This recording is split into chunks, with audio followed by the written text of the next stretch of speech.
Oke, halo semuanya. Buat yang belum kenal, saya Retzka, saya mentor dari kelas KD Dasar J. Jadi kali ini saya kebagian di bagian HTML3 ya. Dan di HTML3 ini kita bakal ngebahas desain web responsif. Ya, biar saya jelasin dulu. Saya back end ya, saya tuh kalau kerja di bagian back end, bagian logical, cuman kalau buat front end sedikit-sedikit gitu. Tapi nggak terlalu sering ke daerah front end gitu, maksudnya kayak buat desain web segala macam, apalagi responsif. Tapi saya tahu atau paham sedikit-sedikit, mungkin kita belajar bareng aja. Oke, desain web responsif.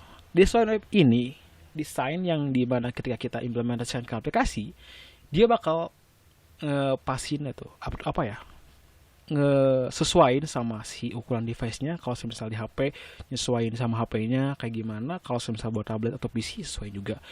Nah, di sini saya pakai Chrome ya. Kalau saya mau cek tinggal Ctrl Shift I. Di sini kita lihat di sini ada toggle device bar di bagian kiri atas. Nah, kalau kita lihat di sini apakah desainnya responsif atau enggak, tinggal dicek di sini. Ini ada navbarnya juga. Ini ada tanda silang, kalau kita klik ini bisa juga ternyata. Cuman agak ini ya, karena di sini tuh dia pakai gambar ya, bukan HTML. Jadi dia nggak bisa tuh nyesuaiin gitu loh gambarnya si teks ini. Ya, kira-kira seperti itu. Jadi kalau mau semisal mau ngecek apakah responsif atau enggak, tinggal Ctrl Shift I atau Inspect Element, klik kiri. Nanti bisa cek aja langsung ke toggle. Nih, toggle device toolbar, dia bakal langsung ngesesuaiin atau nge-custom si ukuran websitenya. Oke, langsung aja kita close. Lanjut, desain web. Jadi di sini kayak yang tadi saya jelasin. Nah, oke, langsung media queries. Jadi media queries ini tuh kayak semacam properti CSS yang fungsinya itu sebagai ngekontrol apa ya, ngekontrol si display halaman website sendiri gitu. Jadi kalau si media queries itu nanti bentukannya tuh kurang lebih hampir sama, cuman agak sedikit beda. Nanti kita cek aja langsung. Jadi dia bakal menerima satu argumen yang namanya tuh breakpoint. Breakpoint itu patokan kalau bahasa Indonesia. Jadi breakpoint itu nanti dipakai kalau semisal kondisinya gimana? Kondisinya semisal si breakpoint ini patokannya tuh sekitar 1000 px atau 1000 pixel, atau semisal kita pakai ukuran layar HP height-nya tuh atau width atau lebarnya sekitar 720 pixel. Nanti sesuai si media queries itu nanti bakal ngubah sedikit tampilan si websitenya. Lanjut aja langsung. Nah, ini dia. Jadi media ini tuh semacam sintaks ya. Kalau semisal sintaks itu agak sedikit keren, kita turunin sedikit ke bahasa lokal tuh, sintaks tuh kayak logat CSS gitu ya. Logat media tuh kayak gimana sih? Logat media queries tuh kayak gini. Add media max width 1000 pixel. Jadi dia max width ini tuh kayak patokan tadi, kondisi breakpoint ya. Jadi kondisinya gimana? Jadi kalau semisal kita gambarin atau ungkapin dalam bentuk bahasa manusia tuh kayak, kalau semisal maksimal tuh 1000 px nih, nanti kalau semisal dikurang dari itu nanti diubah ya gitu. Nah, si media itu tuh kayak nerima gitu loh, kayak oke, katanya gini, kalau semisal maksimal 1000 width, maksimal 1000 pixel maksud saya, sorry, maksimal lebarnya tuh 1000 pixel, nanti diubah gitu kondisinya buat si tampilannya. Lanjut, di sini ada max width sama max width sama min width. Jadi max width itu buat maksimalnya kayak gimana, minimalnya berapa, bebas, itu tergantung selera kalian mau pakainya yang mana, sama aja sebenarnya. Cuman kalau buat max width sama min width itu dipakai buat hal tertentu mungkin yang nanti juga kalian tahu kondisinya kayak gimana. Di sini kalau kita lihat di sini H1 itu header ya, header 1 kita kasih warna merah kalau misal dia kurang dari ini ya, max width itu kan lebihnya gitu. Ini 700 di bawah 1000 pixel. Jadi kurang dari 1000 misal nanti diubah warnanya jadi warna biru. Oke, katanya. Nanti si aplikasinya tuh bakal ngerespon gini. Kalau nanti kita kecilin, ini kan merah tuh. Kalau dikecilin jadi warna biru. Lanjut. Ya, ini yang tadi saya bilang, ini breakpoint ya. Jadi breakpointnya gimana? Ini nama 70 buat device, nama 71 sampai 1000 buat tablet ya, 1000 pixel sampai ke sana. Itu buat laptop, TV, apalagi kulkas, enggak deh, nggak ada kulkas. Ada deh Samsung. Ya, kulkas nggak ada ya, pokoknya di Indonesia nggak ada kulkas yang pakai layar, tapi ada sebenarnya, cuman nggak semua dipakai. Next, ya layout dengan media queries. Ya, ini dia lebar sekian, 600 sekian. Ini disesuaikan sama yang tadi. Layoutnya nih. Di sini kalau kita lihat boxnya tuh sejajar gitu kan. Kalau misal dia masuk ke tablet, nanti dibagi dua. Kalau misal masuk ke Android, dipakai sama Android, nanti kayak gini bentukannya ke bawah. Next, lanjut lagi. Ya, di sini dia. Contohnya kalau semisal kita itemnya itu blok ya. Blok itu tuh semisal kayak merah, kuning, hijau, biru. Width-nya tuh masing-masing 25%. Jadi masing-masing si width itu 25% buat satu baris gitu. Kalau semisal si layarnya atau si webnya tuh dipakai sama PC gitu. Nah, kalau semisal quality itu dia bakal pakai 700 pixel di bawah 1000 pixel kan, karena tadi di sini kita lihat max width-nya tuh 1000 pixel. Jadi di bawah itu nanti dia bakal ngerapin implementasiin si lebarnya tuh 50% gitu. Nanti dia sisanya bakal ke bawah langsung. Lanjut, box sizing. Nah, ini agak sedikit rumit sebenarnya, cuman bakal gampang. Gambar di kiri menunjukkan apa yang terjadi jika padding ditambah ke item. Oke, gambar di kiri menunjukkan apa yang terjadi jika padding ditambahkan ke item. Nah, ini dia. Padding itu kan kayak semisal kotak. Kotak, kalau di kotak tuh kan ada konten. Nah, jarak di konten sama si kotaknya tuh itu padding namanya. Jadi kalau semisal paddingnya tuh lebarnya tuh 2%, dan padding akan menyebabkan lebar keseluruhan melebihi 100%. Sehingga item terakhir diturunkan ke baris baru untuk memperbaiki gunakan box sizing border box. Jadi kalau semisal pengen maksain gitu ya, kalau pengen maksain 4 itu tuh satu baris gitu, langsung aja pakai box sizing border box gitu. Kalau misalnya nggak mau ya udah nggak apa-apa gitu. Nanti mungkin kalau misalnya kalian mau apa ya, selera kalian pengennya si satu baris tuh box semua, oke. Tapi kalau misal box satu yang terakhir tuh di kebawahin, tapi kalian mau maksain gitu, kalian pakai box sizing border box. Lanjut, di sini dia cara kerja box sizing gitu. Padding ini kan paddingnya tuh 15 pixel. Total lebar ini agak sedikit matematis ya, meskipun di CSS itu nggak pakai matematika, tapi tetap aja pakai matematika gitu. Lanjut. Oke, di sini ada border. Nah, total lebar width 20%. Dengan baca dulu, dengan mengatur properti box sizing ke border box, width sebuah elemen, lebar sebuah elemen akan menyertakan padding dan border. Karena itu layout tidak akan pecah ketika Anda menambahkan padding atau border. Jadi kalau misalnya kalian mau bikin konten nih, boxnya tuh ada border, ada padding juga. Jadi kalau kalian nggak mau, atau apa ya, bisa dibilang kalau nggak mau ke bawah, dia bakal nyamain sama yang lainnya juga di satu baris. And then dia si box satu gak akan apa ya, maksudnya pecah tuh kayak gak akan apa ya, bisa dibilang gak akan pecah tuh kayak aduh, pecah tuh apa ya kalau di dalam bahasa, biar ngerti, sebuah elemen akan nyalakan padding tidak akan pecah ketika Anda menambahkan padding atau border. Oh, pecah tuh kayak gak kelihatan atau semisal kayak ketutupan sama padding gitu. Nah, di sini ini defaultnya. Jadi dia bakal ngedempet gitu loh. Jadi kalau kalian semisal maksain buat kayak satu baris pakai bat box, nah, dia tuh bakal ngecil gitu, bakal mengecil gitu. Nggak mungkin kan kalau misalnya dibiarin tiba-tiba manjang kemana gitu kan, nggak. Lanjut. Di sini ada penerapan CSS ke semua elemen. Ya, ini dia. Ini tuh tanda bintang ini tuh Arterix kalau nggak salah. Arterix itu dia ngasih tahu kalau misal nanti ke CSS itu kita ngasih tahu nanti semua tuh pakai box sizing ya, border box ya. Ini agak sedikit maksain sebenarnya sih. Kayak semuanya harus segini, enggak. Jadi ya bisa dibilang kayak gitu, semuanya tuh kayak dipaksain nanti border box sizing, aduh maaf. box sizing, border box nanti semuanya bakal dipas-pasin gitu, didempet. Ya, nanti aja. Di sini ada membuat halaman, ya oke. Yang tadi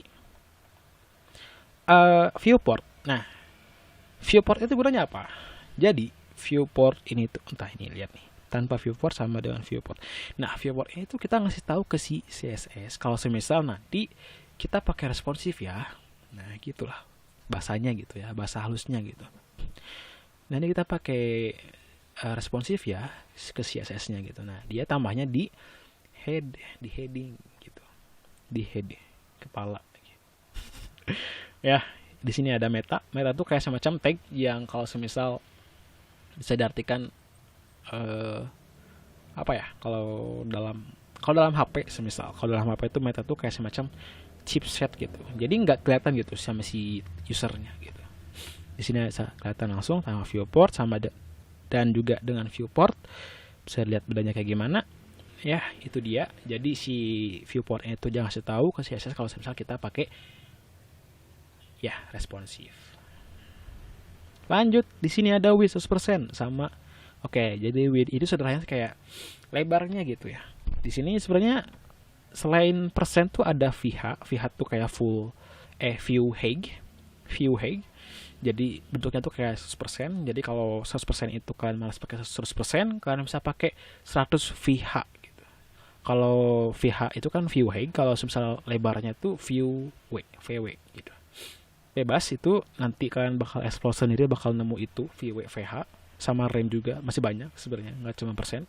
Tapi di sini persen itu ngasih tahu ke si CSS kalau misal nanti kita mau pakai 100% buat lebar si aplikasinya. Oke. Nah, karena sebelumnya kita pakai viewport. Jadi dia ngasih tahu ke CSS kalau misal nanti kita pakai responsif. Kalau nggak pakai responsif, dia bingung. Pakai 100% itu kayak gimana? Dia bingung. Jadi dia tuh nanti mungkin akan sesuai sama si kontennya gitu. And then lanjut membuat responsif CSS. Oke. Jadi karena di sini dia bikin responsif CSS kayak dipisah gitu sama si style sheet CSS. Ini namanya aja ya. Tetap aja bentuknya salah, style sheet gitu. Lanjut, lebar halaman bagian pelajaran. Nah, ini dia. Media, max width 1000 pixel. Class lesson, width-nya 50%. Jadi kalau semisal dia pakai lebarnya tuh kurang dari 1000 pixel, nanti si item yang pakai kelas lesson itu dia bakal berubah jadi 50% jadi kayak gini bentukannya. Lanjut, memperbaiki latar belakang. Ya, karena tinggi dari elemen lebih besar daripada elemen induk tidak bisa menampung elemen anaknya. Oke, saya baca dulu. Karena kita telah mengubah layout bagian pelajaran menjadi 2 baris, mereka tidak lagi memuat di dalam bagian latar belakang. Background maksudnya yang telah diberikan. Ya, hal itu jadi karena dari lesson wrapper ditetapkan sebagai 580. Di pelajaran ini kita akan memperbaikinya agar lesson wrapper akan tentukan oleh turunannya. Oh, oke, paham. Lanjut dulu aja. Float. Ya, float dan elemen induk. Oh, ini kayaknya sama sebelumnya kayaknya. Sama ini. Oke. Float. Float itu kalau semisal kayak apa ya? Kalau float itu kalau yang saya pahami itu float itu kayak float itu ntar lupa lagi, saya nggak pakai front end. Oke. Lanjut aja dulu. Secara default, suatu elemen token turunannya, namun berbeda jika semua elemen turunan diberikan access property float. Oh, float tuh kayak semacam nanti gini. Ini kan kotak biru itu induknya tuh kayak nanti dalamnya tuh ada bagian kotak misalnya, ada item-item kotak kayak div kotak kayak gini. 1, 2. Nah, nanti si induknya tuh, si induknya itu dia dikasih float, misal float left, float right. Simple sih sebenarnya float tuh kayak apa ya? Nentuin ini kan floatnya ke kiri, jadi float itu left gitu. Kalau ke kanan float right gitu. Kalau misal di sini kan, nah di sini karena dia kalau dikecilin ukurannya dia bakal ngecil gitu. Jadi si anak-anaknya tuh kayak, wah kemana nih induk gua nih, nggak ada. Ya jadi kayak gitu. Jadi default si float itu kayak nyesuain si anak-anaknya gitu. Jadi si tingginya itu nyesuain si anak-anaknya tadi. Nah, tinggi ini dia bakal berubah kalau semisal kita pakai float terus kita kecilin. Dia bakal ngilang. Menipis kayak gini lah. Tinggi elemen induk menjadi 0. 0 tuh ngilang. Ini masih kelihatan sebenarnya, tapi sebenarnya ngilang gitu, nggak ada gitu. Lanjut. Ya, di sini menghapus float. Jadi kita nggak perlu menghapus floatnya gitu. Kita nggak perlu maksain si induknya buat kayak paksain dong biar masuk ke kita, nggak bisa kayak gitu. Jadi nanti kita pakainya tuh apa ya, property clear ya. Value-nya tuh left. Ya di sini kan kita ngasih tahu si float itu kan left gitu. Di sini ada clear, class clear. Di sini tuh property clear, value-nya tuh left. Di sini lesson tuh kayak tadi float. Aduh, gambarnya kelihatan. Nah, gini pokoknya. Jadi kalau semisal si kita nambahin si clear ini, dia bakal nyesuaiin sama si floatnya gitu, si induknya tadi karena dia pasang float gitu. Float. Float namanya float lagi. Float apa ya bahasa Inggris tuh? Kalau dibacain tuh apa ya? Float. Ya float. Ya jadi karena sinetnya pakai float. Lanjut, layout smartphone. Ini dia. Ini kayak yang tadi ya. Jadi kalau misal sebelumnya kita kasih tahu dulu, kita kasih tahu kalau misal nanti buat lewat smartphone tuh maksimal lebarnya tuh 670 pixel, nanti disesuaikan sama kalau semisal dipendekin nanti si kotaknya bakal berubah 100% si lebarnya. Lebarnya ya. Oh ya, lebarnya 100% nanti dirubah. Kita akan menetapkan breakpoint ya. Breakpoint itu kan patokan si Androidnya nanti dipatok sama 670 pixel. Akan tapi sebelumnya, oke, belum. Akan tapi sebelum itu kita ubah width dan dasar menjadi 100% ya. Jadi sebelumnya karena kita pakai responsif, kita kasih tahu dulu ke si webnya, nanti kita pakai width 100% sama kayak tadi tablet. Lanjut. Mensejajarkan footer. Wah, selain itu terapkan footer ada saja dengan bagian tengah. Footer text align center. Oke, sebelumnya buat kalian yang pakai Bootstrap, mungkin yang pernah pakai Bootstrap mungkin kalian paham kalau misal text align center tuh bisa dipakai juga kalau langsung dipakai ke kelasnya gitu. Text center atau text left, text right langsung dipakai kalau di Bootstrap ya. Di sini manualnya kayak gini, footer text align center tuh jadi dia bakal ke tengah si teksnya. Lanjut, menyesuaikan tombol BTN margin bottom. Oke, ini bentukannya, ini kan sebelum ini sudah. Bentukannya tuh kayak blok gitu lah, kayak gitu.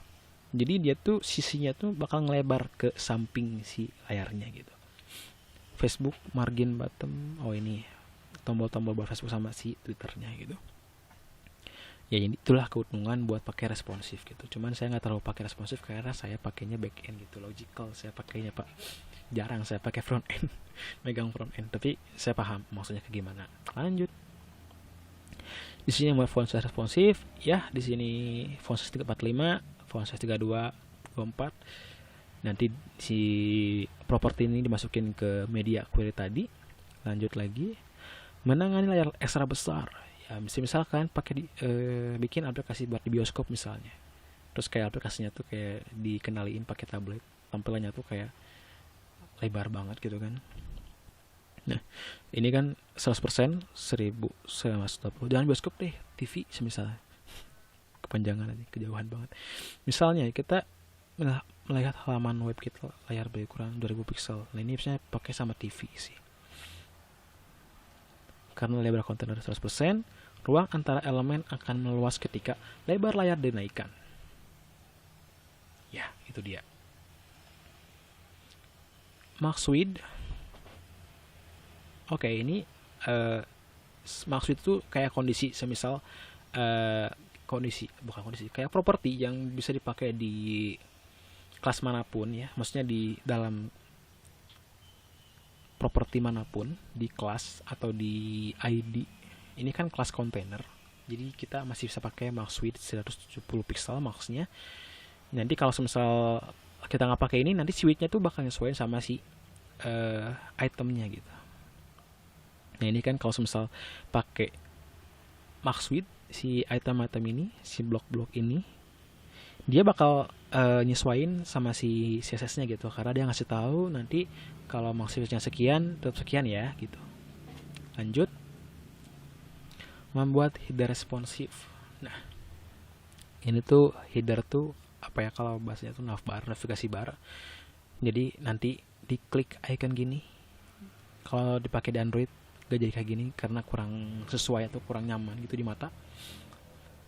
Lanjut, menyembunyikan dan menampilkan elemen. Oke, ini agak sedikit tricky, but let's see. Di sini ada href. Href itu kayak tadi. Href itu semacam URL nanti mau dikenain si, kalau misalnya user ngeklik itu.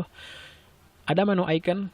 Di sini juga ada media queries, media query-nya juga. Ada kondisi segimana, kalau misal dia kondisi segini, kurang dari ini, dia bakal dihilangin sama si menu iconnya dibentuk sama blok gitu. Ya, kurang lebih kayak gitu. Jadi nanti bentukannya tuh dia kalau dikliknya itu kayak dia tuh ke bawah gitu, kayak si headernya tuh bakal ngelebar ke bawah, terus nanti dia tuh nampilin icon-iconnya gitu, sama kayak pelajaran daftar sama lo gitu. Nanti dia bakal masuk ke sini, cuman ke bawah gitu, kayak berbaris-baris gitu. Nah, pelajaran, daftar, login gitu. Oke, sekarang lanjut kita ke dojo. Oke, sekarang saya di dojo, di latihan ya. Tujuannya dapat melihat tujuan untuk seluruh pelajaran. Oke, pendekatan segala macam. Oke. Tutup. Taruh. Oke, tambahkan icon di bawah. Ini agak sedikit sih sebentar. Di sini. Oke,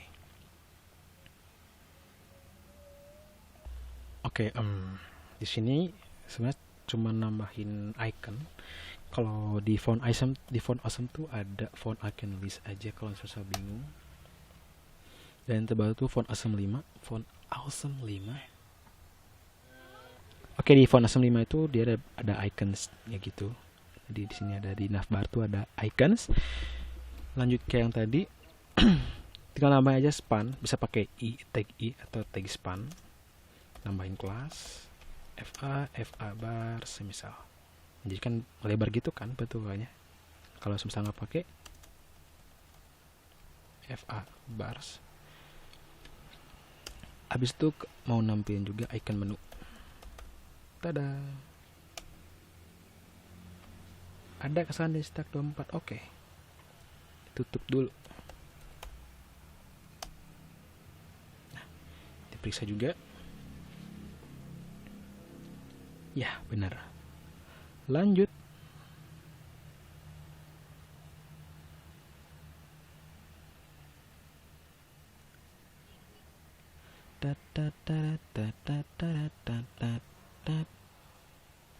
Oke.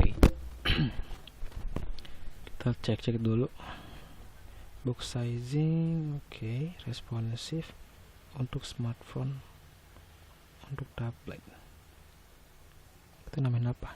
Oh, ininya.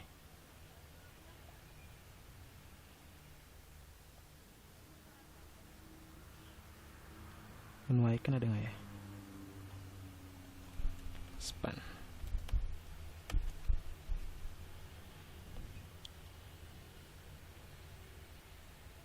Hampir selesai. Tinjauan, oke. Jawab benar tuh bedanya. Oh, ini. Oke.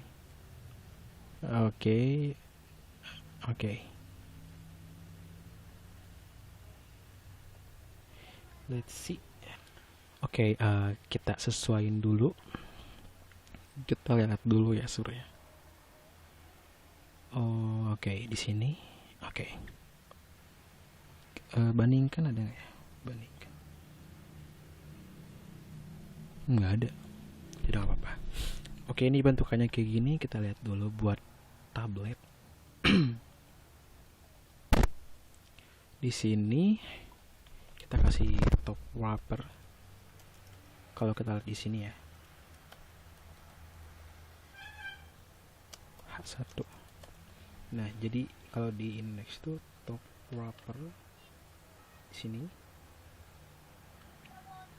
di bawahnya tuh nanti bakal ada H1 tuh mana ya tadi tuh buat sininya. Nah ininya belajar coding. Oh ini di H1. Nah ini. Jadi si H1-nya kita bakal kita ubah si header satunya jadi font size-nya semisal 30 pixel. Pas gak sih? Kecilan gak ya? Atau apa? Ini kayak gini bentukannya. Kalau ini sih ke kiri ya. 32 pixel nggak apa-apa, pas segini. Lanjut di bagian untuk smartphone itu kita ini ke display sama apa lagi ya, tombol-tombolnya kayaknya. Let's check this out. Display block, BTN, buttonnya lebarnya 100% kayak tadi. Lanjut lagi Facebook.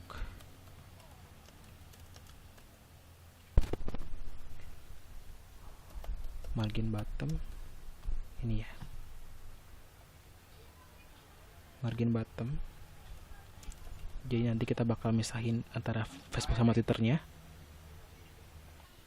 Lanjut margin bottom tadi. Oke,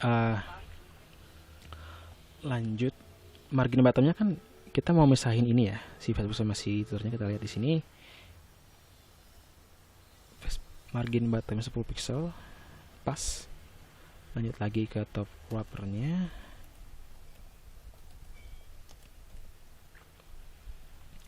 Top wrapper text align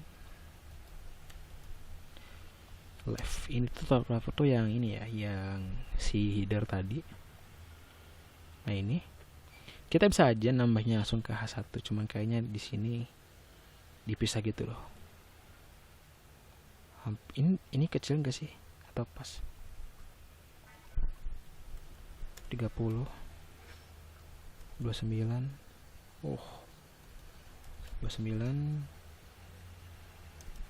20 25 pas, mantap. Oke, lanjut.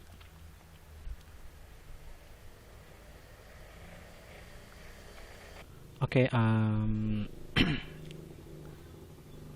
ya yang kurang? Ini buat tablet. Ya udah biarin aja 32 tadi. Itu 32, ini buat smartphone.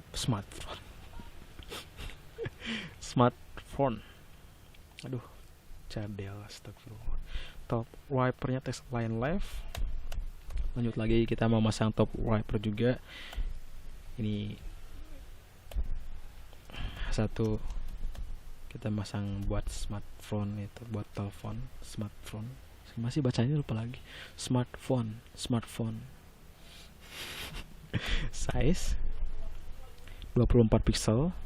Nah, aneh, tapi gak apa-apa. Oh iya, line wig, kita lihat hasilnya. Kalau pakai line wig 36 pik 35 bisa nggak ya? 36. Jadi buat nentuin. Salah hig. Nah, line hig itu ini buat tinggi si ininya ya, tinggi antara si bacaannya H1 ke H1 lain gitu. Lanjut lagi buat si P nya ini kan, kalau di P ini tuh dia kecil banget gitu kan. Kita sesuaiin top wrapper P, font size 14 pixel. Nah, Lanjut lagi line height-nya. Ini buat H1 tadi yang itu tuh, yang ini kan buat H1. Kalau yang bawah itu buat P. Jadi buat yang P ini, yang tag P prograde ini, kita ubah ke 20 pixel. Nah, sama atau beda? Oke. Oke, lanjut lagi. Kita membaca kode Anda. Tada, yeah. Berikutnya.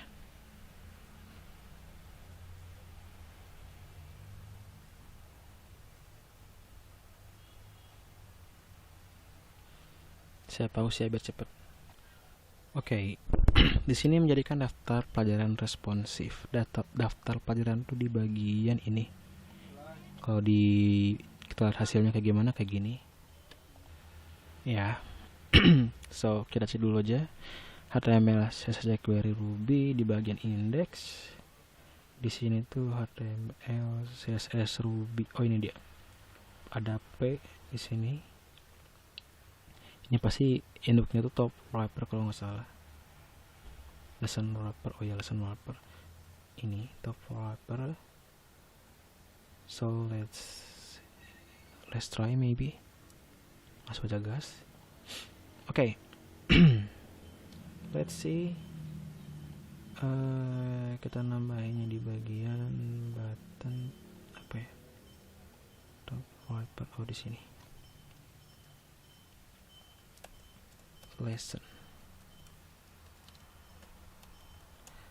Kurung kerawal, tutup. Kita lihat width-nya kan, lebarnya kan ini enggak teratur ya. Jadi kita pasang aja buat pengkondisiannya width sekitar 60%. Oh enggak, 100 harusnya. Nah, gitu dia. So let's try maybe another di bagian ini kayaknya. Jadi bagian ini top wrapper H1, heading H2. Let's try ini dia. Heading kita mulai. Ini. Oke, ini. Oke, heading 2. Heading maksudnya H2. Heading H2. Font size-nya kita kecilin mungkin karena ini terlalu besar. Font size 20 atau 20 coba. Pas. Lesson. Oke, lessonnya tuh buat si teks ininya ya. Kita cek dulu.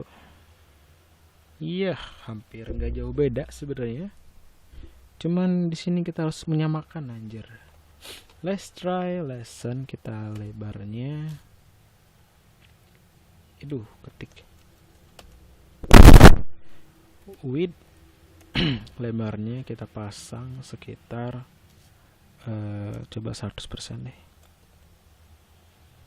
Gak kelihatan ya? Ya udah, nggak apa-apa. Kita coba setengah aja, nggak apa-apa. Buat margin bottom, kita cek ke bawahnya. Margin bottomnya ini kan, buat antara itemnya marginnya berapa? Buat yang bawah, bottom 50 pixel. Oh, let's see.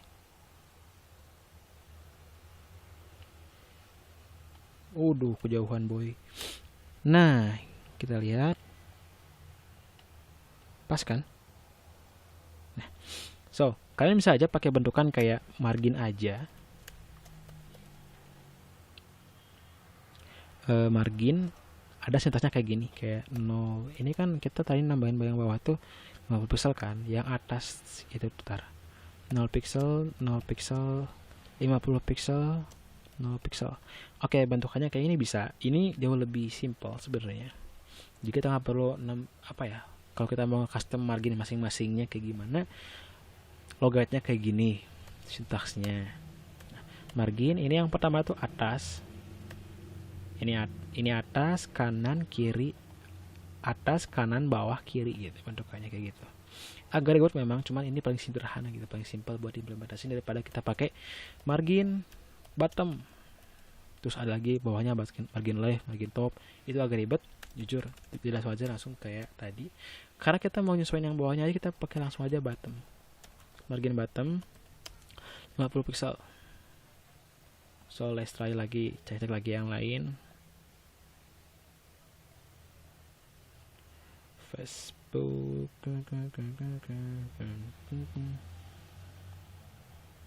So cek lagi, kita lihat hasilnya apakah benar.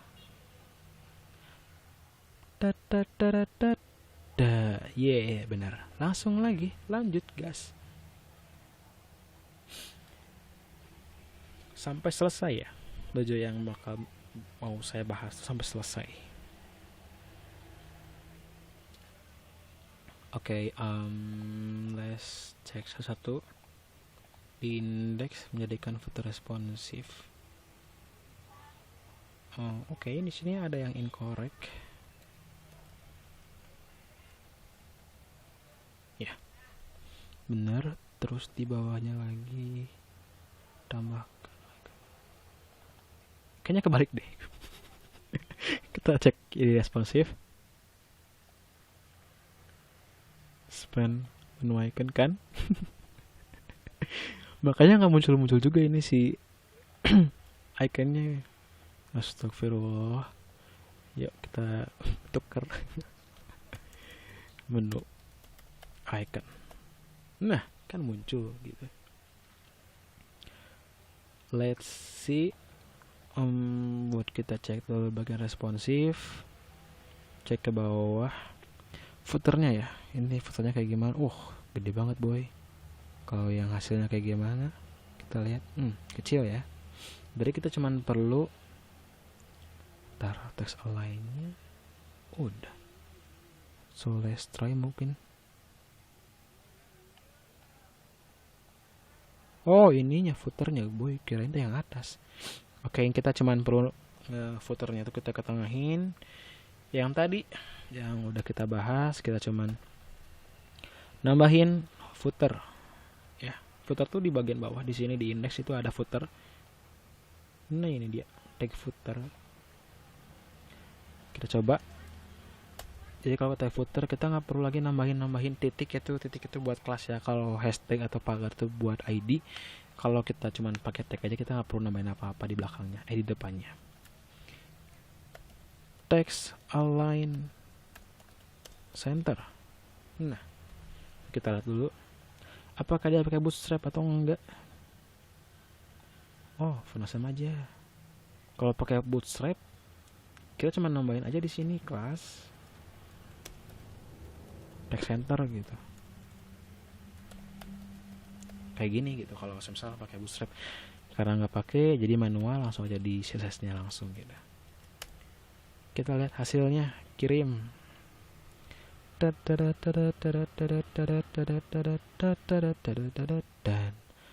ya beres.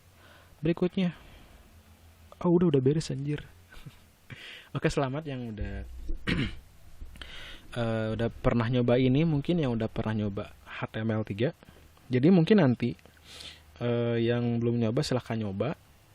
Dan kalau misalnya bingung bisa langsung tanya ke grupnya langsung ya. Di KD dasar J ya, buat yang di grup itu langsung nanya aja, langsung tag saya langsung. Buat yang di grup lain bisa langsung tanya ke mentor masing-masing ya. Thank you semuanya.